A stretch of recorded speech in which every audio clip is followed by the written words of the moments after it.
तो भाई मैं अभी हूँ होटल फोर्ड मसूरी के अंदर। यहाँ पर एक ग्लाइडा का डीसी चार्जर लगा हुआ है जो कि लिस्टेड है स्टैटिक की ऐप पर स्टैटिक की ऐप से जब मैं इसको नेविगेट कर रहा था तो ये बार बार कभी मुझे ऊपर ले जाए पहाड़ी पर, कभी नीचे ले जाए, तो यहाँ तक होटल तक पहुँच ही नहीं पाया। काफ़ी बार हुआ है। स्टैटिक की ऐप पर बहुत सारे चार्जर आगे पीछे लिस्टेड हैं, एग्जैक्ट लोकेशन पर नहीं है। उसका सोल्यूशन यही है कि आप वहाँ से चेक कर लो किस ढाबे पे, किस रेस्टोरेंट पे, किस होटल पे वो चार्जर है। और बेटर है कि आप मैप पे जाकर, गूगल मैप पे या एप्पल मैप जो भी आप यूज़ करते हैं उसमें जाएं और वहाँ पर उसका नाम फीड करें और उसके थ्रू नेविगेट करें। इससे आपका थोड़ा सा टाइम एफर्ट दोनों बच जाएगा। क्या नाम है आपका? गौरव कुमार। गौरव जी, इस पे रेट क्या है दोनों चार्जर के? तो ये 150 किलोवाट और 30 किलोवाट 24 रुपये यूनिट्स है, अच्छा, और ये 60 किलोवाट 21 रुपये यूनिट है। ये लोकेशन कैसे जगह का नाम क्या है? Location Devrana charging station, static app पे। चार्जर दो ऐप पे लिस्ट था, स्टैटिक पर भी और चार्ज जोन पर भी। 60 किलोवाट और 150 किलोवाट वाले के चार्जिंग रेट दोनों ऐप पर सेम थे और 30 किलोवाट वाला जो चार्जर था उसका प्राइसिंग स्टैटिक की ऐप पे था 24 रुपये पर किलोवाट, लेकिन चार्ज जोन की ऐप पे था 18 रुपये पर किलोवाट। तो 6 रुपये पर यूनिट का डिफरेंस ऐप के ऊपर है। तो मैं अभी अपनी गाड़ी चार्ज कर रहा हूँ डीसी चार्जर पे और मैं हूँ मसूरी के अंदर और यहाँ वेदर काफ़ी ज़्यादा ठंडा है, लेकिन अचानक से चार्जिंग करते हुए मेरी MID स्क्रीन पर ये हीट का साइन आने लग गया है और ऊपर बैटरी बनी हुई है। अगर आपके साथ भी ऐसा होता है तो घबराने की बिल्कुल ज़रूरत नहीं है। इसका मतलब ये है कि बाहर का टेम्परेचर काफ़ी ज़्यादा कम है तो आपकी गाड़ी अपने आप बैटरी को गर्म करती है ताकि आपकी गाड़ी सही स्पीड से चार्ज हो सके। कंडीशन में आपको कुछ नहीं करना है, गाड़ी को चार्ज होने देना है। वो टेंशन तब लेनी है जब ये निशान लाल रंग का हो जाए तो तुरंत अपने नज़दीकी सर्विस सेंटर से कांटेक्ट करें। व्यू है मसूरी के पास ही है, 7-8-10 किलोमीटर के नीचे है। और ये रूम का व्यू था। सब खाना वेस्ट हो गया, सब वेस्ट हुआ, कुछ खाया नहीं गई। थोड़ा सा पानी मार लेते हैं शीशे पे, अंदर शायद पानी भी ख़त्म हो गया उसमें। पूरा फॉक्स जमी हुई है, ये पीछे पीछे आया जा रहा है। का नाम था विभूति। तो यहाँ से हम निकल रहे हैं। मैं मसूरी काफ़ी बार आया हूँ पर मैं कभी भी आज तक लैंडोर नहीं गया। तो मेरा प्लान है कि मैं ऊपर लैंडोर तक जाऊँ, एक बार ऊपर कोई बेकरी है सुना है, वहाँ से घूम कर आऊँ। गाड़ी मेरी चार्ज 27% है। मैंने इनको पेमेंट कर दिया था कि मेरी गाड़ी चार्ज होगी, पर इन होटल वालों ने रात को हटा दिया उसको और चार्ज भी पूरा ले लिया। 10 ओके, कोई बात नहीं। तो ऊपर चलते हैं। ऊपर एक चार्ज जोन का भी चार्जर दिखा रहा है, 1-2 चार्जर और भी हैं। 27% बैटरी अगर आज 1% भी देगी 1 किलोमीटर पे तब भी इजीली पहुंच सकता हूँ। लैंडोर यहाँ से 16-17 किलोमीटर होगा और रास्ते में कोई ना कोई चार्जर आ जाएगा। तो चलते हैं ऊपर।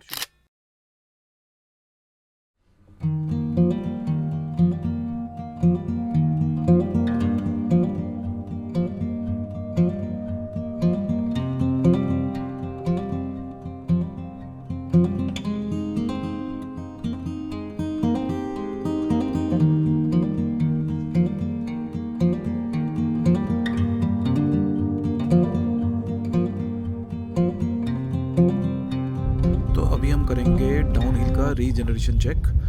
292.7 किलोमीटर ट्रिप मीटर में हमारी गाड़ी चली हुई है। 78% हमारी बैटरी लेफ्ट है और 248 किलोमीटर की हमारी रेंज बची हुई है। तो गाड़ी चलाने का मन बिल्कुल नहीं कर रहा है। थोड़ी देर गाड़ी चलाते हैं, थोड़ी देर वादियाँ देखते हैं।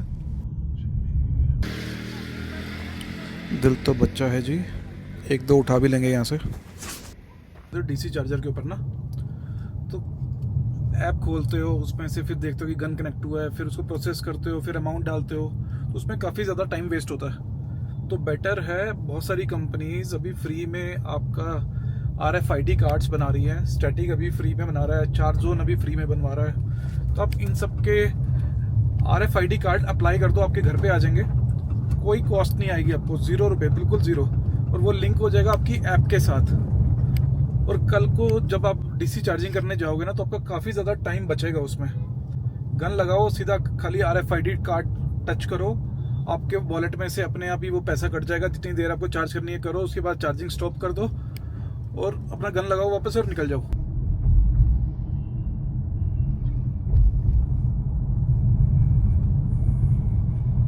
तो टाइम हो गया दोपहर की 1:15। अब हम देहरादून पहुँचे हैं। अब यहाँ से हम जा रहे हैं सीधा दिल्ली। दिल्ली जाते जाते टाइम पास इजीली हो जाएगा। इंडिया का मैच है साउथ अफ्रीका के साथ, दूसरा वनडे। मैच लगा देंगे, देखेंगे नहीं लेकिन सुनते रहेंगे कम से कम। कहीं कोई रेड लाइट आएगी, कहीं कोई ट्रैफिक आएगा तो बीच बीच में देख भी लेंगे, टाइम पास हो जाएगा। इंडिया की टीम में आज फिर ऋषभ पंत नहीं है। ऋषभ पंत से मतलब नहीं है, कई लोग ना काफ़ी ज्वेलर्स वाले होते हैं, काफ़ी चिढ़ते हैं, काफ़ी अंदर ही अंदर कलपते रहते हैं। मैच से पहले धोनी ने कोहली को, रोहित शर्मा को, ऋषभ पंत को अपने घर डिनर पे बुलाया। अब गंभीर बेचारे की उस पर तो चली नहीं, कोहली पे चली नहीं, रोहित शर्मा पे चली नहीं, और ऋषभ पंत को बाहर निकाल दिया। आज एक मैच था, अब दूसरा मैच हो गया। और यही मेरे ख्याल से ऋषभ पंत 2-3 सीरीज पहले किसी सीरीज में वाइस कैप्टन या कैप्टन भी था। तो बड़ी जल्दी जल्दी शफलिंग होती है। ऐसे ही लोग कुछ हमारे यूट्यूब चैनल्स पे भी हैं जो रेगुलर कमेंट करते हैं, और कई लोगों को पता नहीं है कि जैसे जो भी क्रिएटर्स हैं उनको पता होगा कि किसी का अगर कोई कमेंट आता है, अगर हम उसकी प्रोफाइल के आईडी पे क्लिक करते हैं तो उस पर्सन ने जितने कमेंट किए हैं आज तक हमारे चैनल पे सारे एक ही जगह शो हो जाते हैं। तो पता चल जाता है यार कौन सा इंसान नेगेटिव है। बहुत सारे दिन कभी मेरे साथ भी अच्छे नहीं रहते, कोई व्लॉग अच्छा बनेगा, कोई व्लॉग खराब बनेगा, वो होता रहता है। कभी गाड़ी रुक भी जाएगी चार्जिंग पे, 25-30 ट्रिप करें, कभी चलती भी रहती है। पर कुछ लोग आएंगे वो सिर्फ नेगेटिव कमेंट करने के लिए ही आते हैं, और वो पता चल जाता है हम लोगों को कि कौन नेगेटिव है और कौन किस तरीके का पर्सन है। तो भाई आगे ग्लाइडा के चार्जर है, और एक नहीं दो नहीं, एक ही जगह पे 10 चार्जर लगे हुए हैं। देहरादून की साइड से भी थोड़ा सा ही, ज़्यादा नहीं पर थोड़ा सा ही, देहरादून दिल्ली वाला जो पैच है वो तैयार है।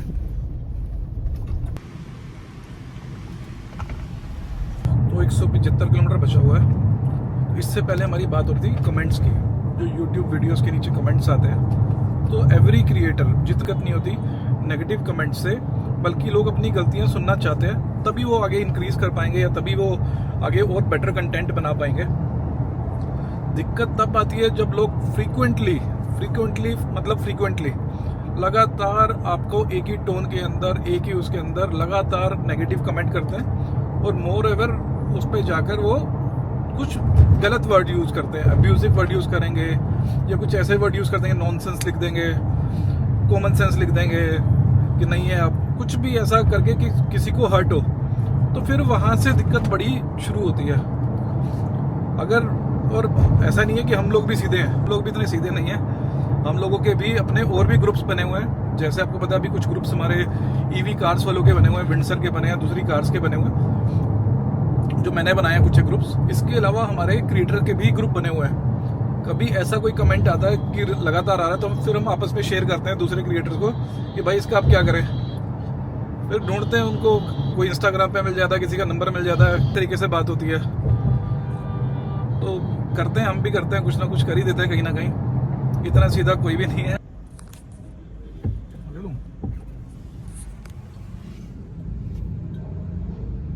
जा रहा हूँ मुजफ्फरनगर और मेरठ वाले रूट से। वीडियो था उसमें मैंने बताया था कि मैं नए एक्सप्रेसवे से आ रहा हूँ, लेकिन मैं रिटर्न करूँगा पुराने वाले एक्सप्रेसवे से, जो पुराना रोड है, क्योंकि वहाँ पर सिर्फ 30 किलोमीटर का पैच ही बना था। क्योंकि न्यूज़ में बहुत ज़्यादा चला, दिल्ली देहरादून एक्सप्रेसवे शुरू हो गया, 2.5 घंटे में पहुँच जाओगे, तो वो गलत है। सिर्फ 30 किलोमीटर का पैच शुरू हुआ है, पूरा रोड अभी शुरू नहीं हुआ है। तो बेटर है कि आप यही वाला रोड। एक दिक्कत जो इसमें है, अभी मेरे को जैसे गया हूँ मैं, तो 2 back to back toll tax आए हैं, और वो आपके एनुअल पास में कवर्ड नहीं है, वो आपके नॉर्मल है। हो सकता है आगे एक आधा और भी आए, मैं भी आपको अपडेट कर दूंगा। और दोनों का चार्जेस 175 बैक टू बैक आए हैं, तो काफ़ी महंगे महंगे टोल टैक्सेस हैं। ये देखो, ये है यहाँ पे बादल बनाने वाली फैक्ट्री। अब ये मत बोलना कि ये बादल बनाने के नहीं है, ये तो धुआं है। धुआं काले रंग का होता है, ये वाइट कलर का है।